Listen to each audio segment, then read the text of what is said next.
Hello, friends, and welcome to the May 21st edition of Weekly Witness, Texas Impact's weekly opportunity for mainstream Texans of faith to learn about public policy issues here in the great state of Texas and have a conversation about how you can get involved in the process. My name is Scott Atnip, your host and Texas Impact's Outreach Director, and today's episode is being brought to you by Methodist Healthcare Ministries of South Texas. And today we are going to be joined by one of my favorite Weekly Witness guests. I think I'm allowed to say that. Kathy Green, who recently joined the Texas Impact team to help us better understand hunger issues in the midst of a pandemic. But before we bring Kathy into the conversation, I wanted to take just a second to recognize the uncertainty and the anxiety and the fear that many of you are feeling. I've been hearing from many of you over the course of the last couple of weeks, and I know some of you have lost loved ones. I know others are facing economic uncertainty, and others are trying to figure out how to navigate conversations about when and how to reopen congregations and ministries. It is an anxious time for everybody. And we hear you, we're praying for you, and we are looking for ways to equip you to have conversations with your elected representatives about how together we can improve lives of people in our communities during these challenging times. Because like all of us, legislators are trying to figure out how to respond. And they need Texans of faith talking to them maybe now more than ever. So if you're interested in taking a further step in being a part of those conversations, you can join the Texas Impact Rapid Response Team or join one of our legislative engagement groups by signing up at texasimpact.org or emailing me at scott@texasimpact.org. And as somebody who's married to a nurse, I also want to take a moment here at the top to encourage everyone to find some time this week to thank someone who's working in essential services, whether that be somebody working in the medical profession, a first responder, or even the grocery store workers or other essential employees up and down the food chain. Folks who are working every day in an environment that might put their lives or their health at risk, while many of the rest of us are working from home. So I just encourage you as you go out this week to remember to be a little extra gracious to those who you run into, because many of them are feeling stressed too. And while you're at it, make sure to thank and support faith leaders and community members who are listening to the recommendations of public health officials. I know in many cases those conversations and those decisions can be challenging. And so all of those folks making those decisions could use a little extra grace and support this week. So with all of that, I am excited to welcome to the conversation Kathy Green, the newest addition to the Texas Impact team. I think we introduced her last week in the e-news, but I guess maybe this is your first public welcome. So Kathy, thank you so much for being with us. Thank you. I'm excited to be with you. Are you adjusting to quarantine life? As best as I can, I guess. You know, it's been interesting just seeing how many people in my neighborhood are out and about, which I think is a good thing. But, you know, knowing that there are a lot of people out there that are in difficult situations, and I just, you know, echo what you said about the first responders and the nurses that don't get to work from home and take a break. And, you know, it's just a challenging time.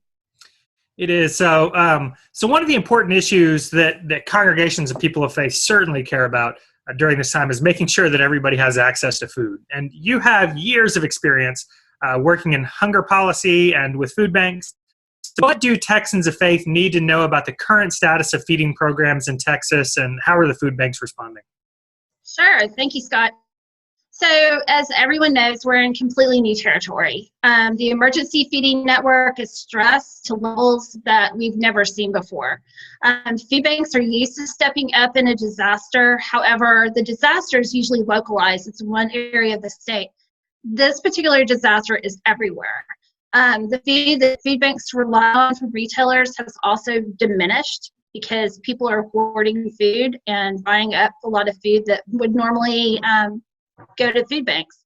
The volunteers that food banks use have declined too because many of them are seniors who cannot risk being compromised. So they have fewer people to help sort and pack the donations that they get. At the same time that this is all happening, the demand on food banks has grown, in some places up to 200% or more. And it's a really difficult situation. I think we've all seen the pictures of the lines at San Antonio Food Bank and other food banks around the country going for miles and miles of cars waiting to pick up food. The U.S. Department of Agriculture, as a lot of you know, coordinates the nutrition programs at the federal level, and they have federal commodities that normally go to food banks. They provided some relief in the way of extra funding, but really it's just not enough for what they're facing. With the nutrition programs that affect kids, they have given some flexibilities. So as everybody has seen, schools are closed, and so food service directors are shifting their time and their staff to do things like curbside delivery and allow people to pick up meals and that kind of thing. And so fortunately, USDA has given them the flexibilities to do some of that. But at the end of the day, there's just a lot more that needs to be done. So one of the important social safety nets is SNAP and SNAP funding. So can you give us a quick description about what is SNAP, who's typically eligible, and how that's changed in a COVID-19 world? Definitely. So SNAP is the name for what we used to all call food stamps. And today SNAP benefits are loaded onto an EBT card similar to what anyone with a debit card would have. The benefits are loaded monthly, and they range depending on household income, assets, and household size. To qualify for SNAP, you have to be at 130% of the federal poverty level. So what that means in layman's terms is that you generally cannot make more than about $34,000 a year for a family of four to qualify. What has changed in COVID-19 is that the government has allowed more flexibility in applying, such as no interviews are required right now. Normally, you would have to go through an interview process to get SNAP. There's also been some additional funding for SNAP administration. Generally, the people who are trying to get SNAP right now in Texas are getting it, but the time to actually get the benefits has been stretched out because of the demand. So I personally know of one family who lost employment that it took over a month from the time that they applied. And literally, when you don't have any income coming in, you can't wait that long for SNAP. So, it's just another one of those programs that is stretched thin right now. So most of our listeners are in the great state of Texas. How does Texas compare with the rest of the country in terms of SNAP availability in other parts of our response? Texas is a huge state, so we have quite a few people on SNAP in the state. Generally, we have a higher poverty rate than a lot of states. We have 1 in 5 children and it hovers between 1 in 5 and 1 in 4 in Texas that face food insecurity. So I think that we have a lot more kids that are benefiting from SNAP in Texas. And we have a huge working class population that depends on SNAP as well. So I would say overall, Texas is a large user of SNAP. We have done some things at the state level to improve SNAP administration and availability, but that doesn't mean there isn't more that can be done.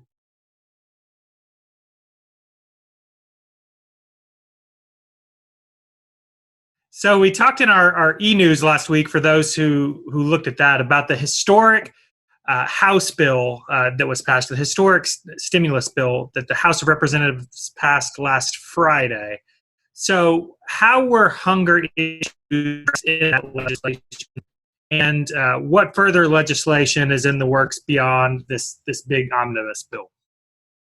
So the bill passed last week by the House actually does a lot of good things for hunger programs.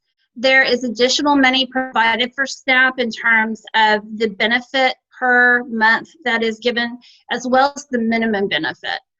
There's additional money for the WIC program, which helps pregnant and nursing women and postpartum women who are raising young children.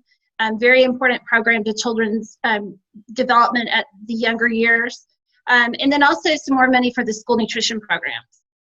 As we've all heard, the Senate isn't very favorable on the bill. They want to wait and see if the bills that they have already enacted have the desired effect. I think, bottom line, we're talking about people getting back to work and the economy improving. which seeing the results of that could take several months. And that is if we don't have another spike in infections, which, I think a lot of us are afraid of with stores and different things reopening in the state. I think it's really critical that Congress look at doing another round of support. One $1,200 check that was distributed is not going to give a lot of people who are out of work past a few weeks. There are elements in the legislation that I think it's really important for advocates to talk about to our senators. The Senate's the next place all of this is going to go. And raising the SNAP benefit by 15% overall, and then raising that minimum benefit is really critical.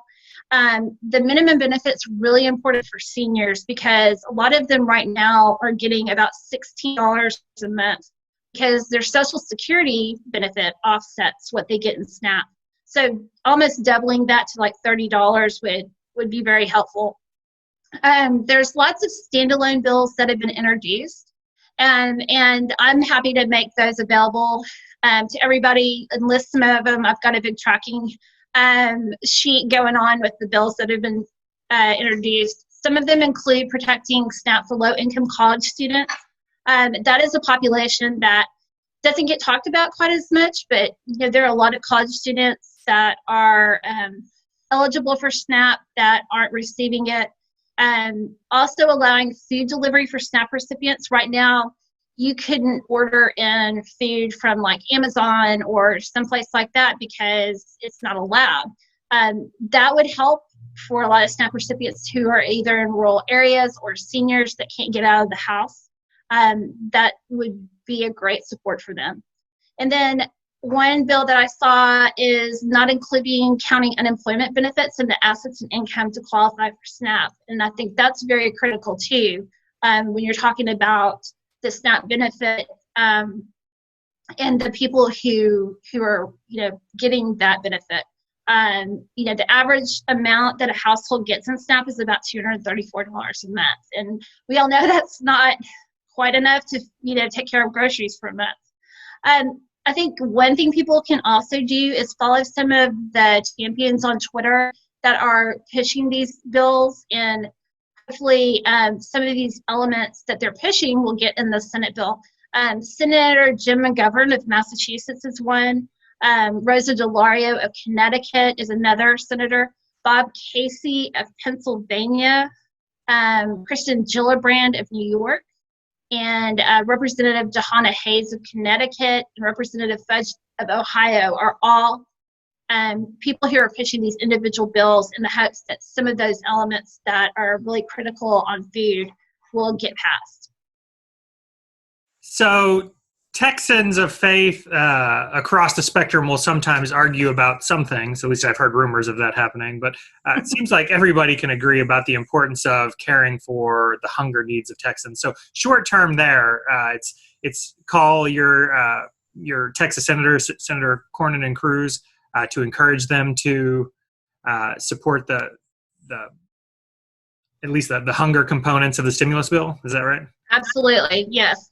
They are definitely going to do their own legislation over there in the Senate, but I think it's really important for people to remind both Senator Cornyn and Cruz how important these programs are for people, and it's really literally a lifeline for folks who have been unemployed or are not making a whole lot of money right now. And a lot of these are the workers that are most affected by the pandemic. When you're talking about service workers, people who are restaurant workers, that sort of thing, construction workers, a lot of those people qualify for SNAP even though they're working. And so it's really important to remind them that some of our most essential industries that really depend on these folks, those workers need this protection and need SNAP to be there for them. So changing subjects a little bit, I know many of us have seen horror stories of crops rotting in fields and animals being slaughtered and burned because the supply chains are broken. While at the same time, millions of Americans are going hungry. What steps are federal and state officials taking to address this part of the crisis? It's a really difficult issue because if you think about our food system, not all the food that is grown and produced in the U.S. is headed for the grocery store. In fact, I saw one statistic that said the food service sector accounts for half of all the cheese that is sold in the U.S., while a third of it goes to retail. So, you think with so many people lining up at food banks and this glut of food, why can't we just connect the dots and get the food to the food banks? Going back to the cheese example, you have to think about, even if you can get the cheese to the food bank, what can a food bank do with 30-pound bags of shredded cheese when they don't have the volunteer base to repack it for the size that a family can actually use? USDA is in a few programs to try and mitigate the issues. We're seeing there's a Farmers to Families program, is effort to buy up some of the food and get it out to people who need it. But there have been a lot of questions in how that's operating and if it can really efficiently get the product out. I think keeping the pressure on US to find creative solutions to this is important. It's really communicating throughout the food system and trying to find ways to redirect a lot of that food to the places and the people that need it the most. It's challenging and it's difficult for the farmers too. I mean, they're basically throwing out milk and plowing over good crops and that kind of thing. So I think USDA, a big federal agency that has a lot of talented people in it, and I think we can find some solutions to this, but we have to keep the pressure on them to make it happen. And what do you recommend that listeners do to put pressure on them to do that? I think using social media, I think communicating with our local Southwest Regional office and letting them know that, that this is something that we're interested in and that we're watching. But really more than anything is talking to your members of Congress saying, this situation is out there and it needs to be remedied and we need to figure out some way to cut some of the red tape and get around some of the barriers that we have to getting this food to the people who need it. So really, I think the most effective thing is lawmakers applying pressure to USDA.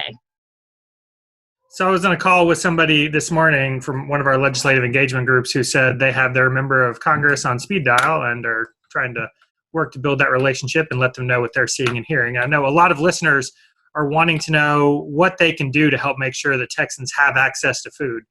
So what advice do you have to those folks? And that might be twofold, right?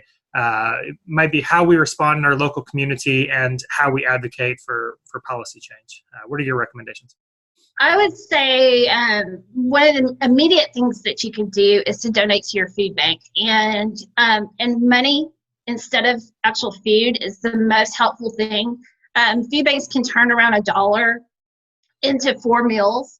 Right now, a lot of the food banks are doing fundraising and they've got donors that are matching the donations that they're getting. So they're able to even do more with that. So that's a really important is continue to support them. Volunteering if you can. Not everybody is able to volunteer, but if you are not health compromised, I think that you can feel comfortable with the things that food banks are doing right now, the precautions. My daughters and I just volunteered at our local food bank a few weeks ago, and they're doing all sorts of things to make sure that people stay safe and healthy, keeping everything clean, rubber gloves, all of those things. And so that's really important too because they're very low on the volunteers.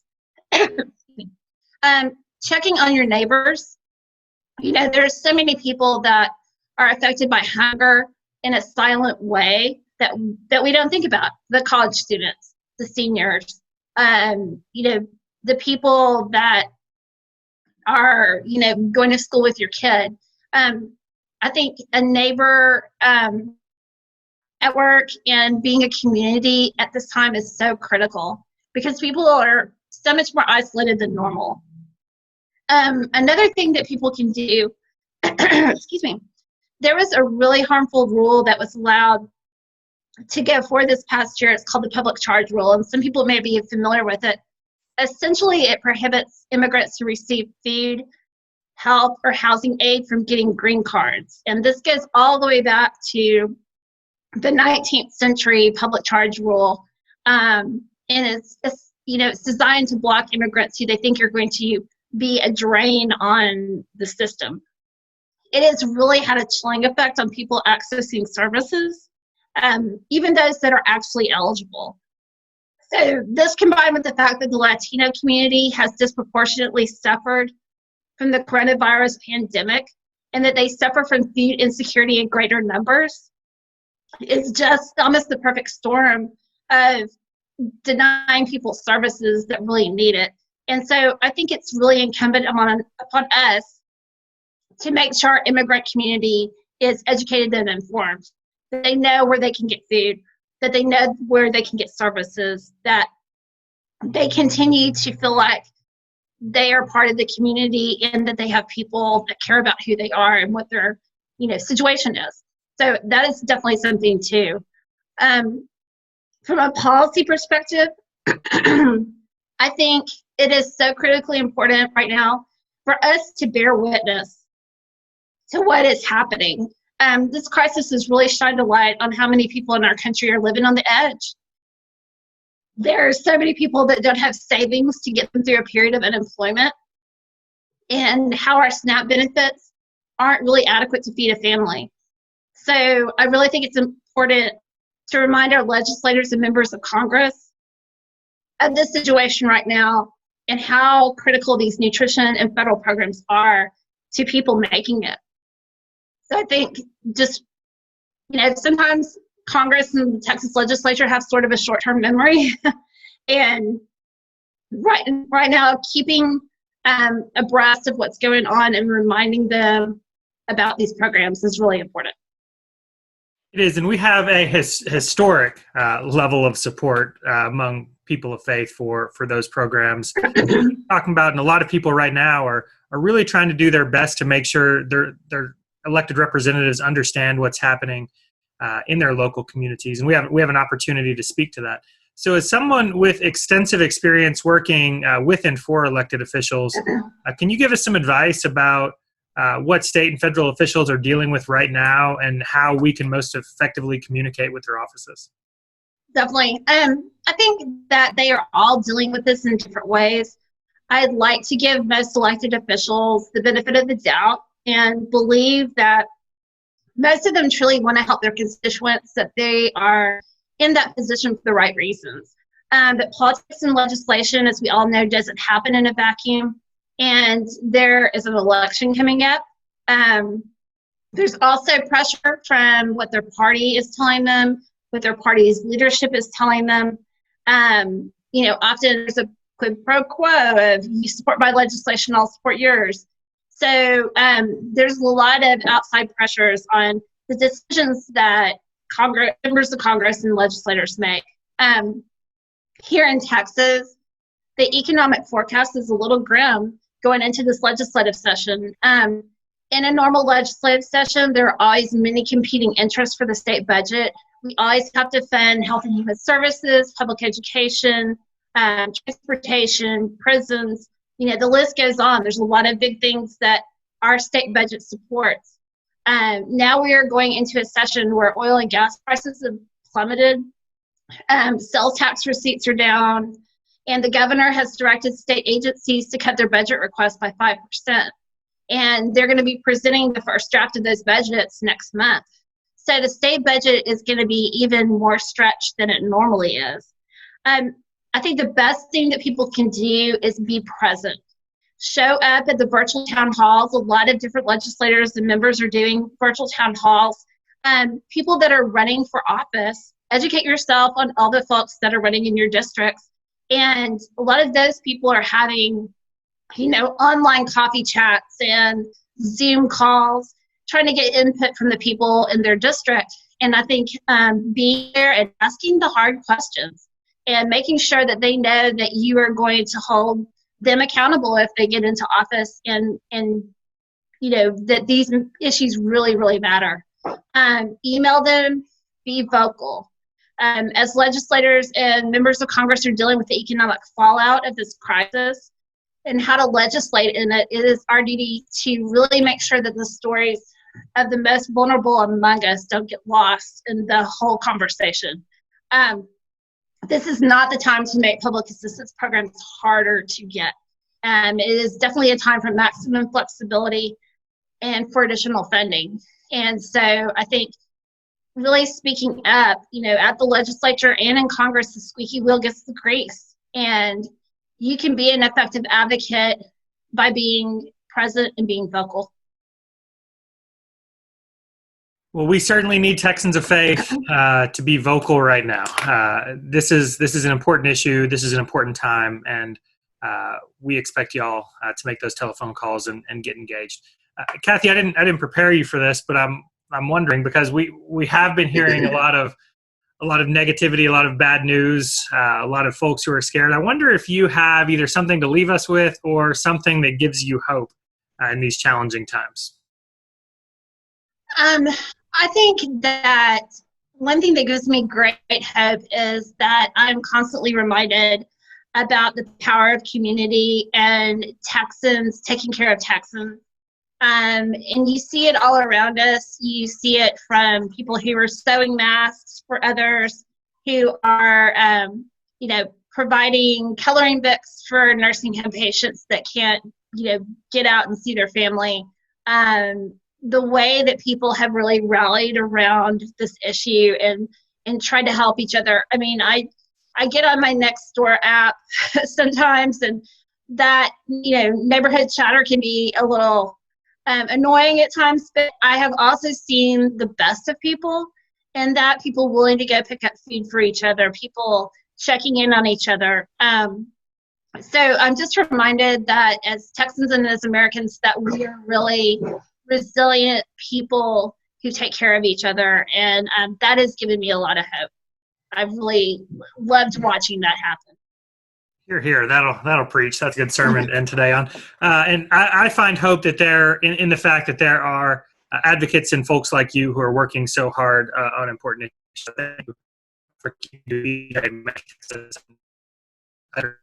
and make our communities a better place for folks who need it.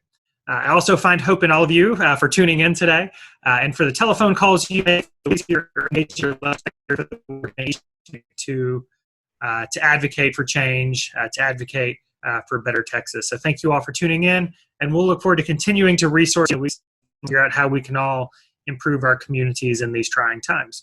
And remember that our work is supported by members like you. So if you appreciate the work of Texas Impact and the Weekly Witness community, make sure that you are a member. You can do that by going to texasimpact.org. Kathy, thanks again for your time today. Thank you all for tuning in, and we will look forward to being back with you next week. Until then, the world needs the faith community engaged. Friends.